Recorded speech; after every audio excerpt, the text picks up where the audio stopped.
آقا اینجا صرافی ماست. این ماشین پسر حاجی میاد اینجا پارک میکنه. بعد سکه ها رو بهش تحویل میدیم. چند نفرن؟ 2 نفرم احتمالاً محافظ باید بفرستن که همراهشون باشن، مراقب اینا باشن. اونا رو کجای دلمون شلوغ شد.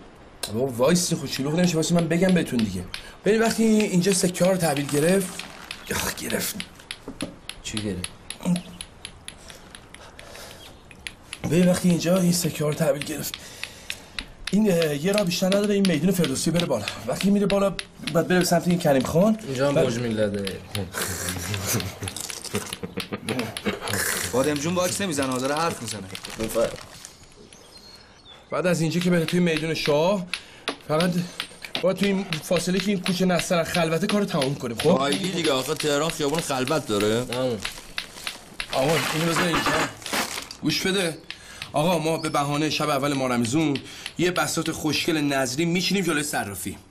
بعد از افطار همه میرن پای این سریال مریالا. مکس هم تو خیابون پر نمیزنن. این پلیس هم که افطار کردن سنگین شدن، یه جا ولو شدن. ها؟ قایم محل بفهمن؟ خیلی جالب شد. نه شد رئیس من. آقا این چیه؟ آقا این چیه؟ راست میگه دیگه، چته تو؟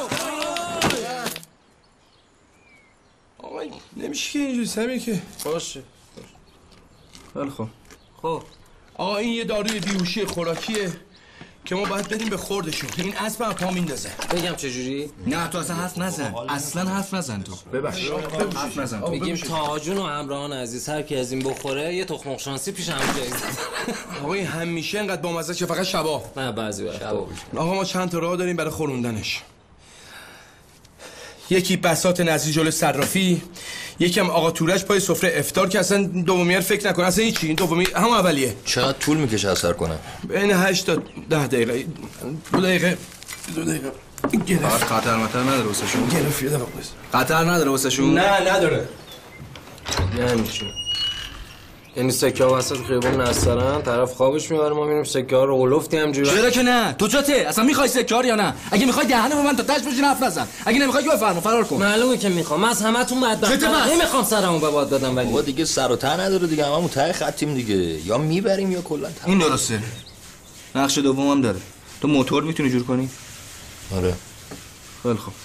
به هر مطلبی.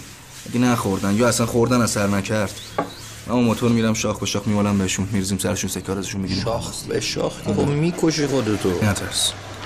واسکشون میتونی تنجا. اونم تو نقشم. همین دیگه بابا، 4 نفریم تاش میکشیمش پایین میزنیم سکه رو میگیریم دیگه، کار نداره که دستی. آقا من گفتم قبلا آقا 3 نفری رو من حساب نکنید. من نیستم. من بهتر که نیست بود. چرا؟ نمیبینی من مریضی دیگه. چشه؟ بگو. چته؟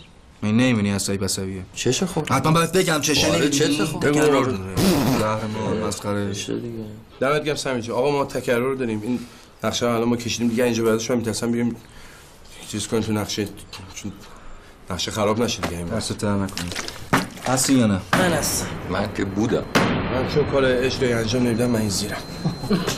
زود بشینم بعد برم. خیلی خوب. فقط یه مطلبی.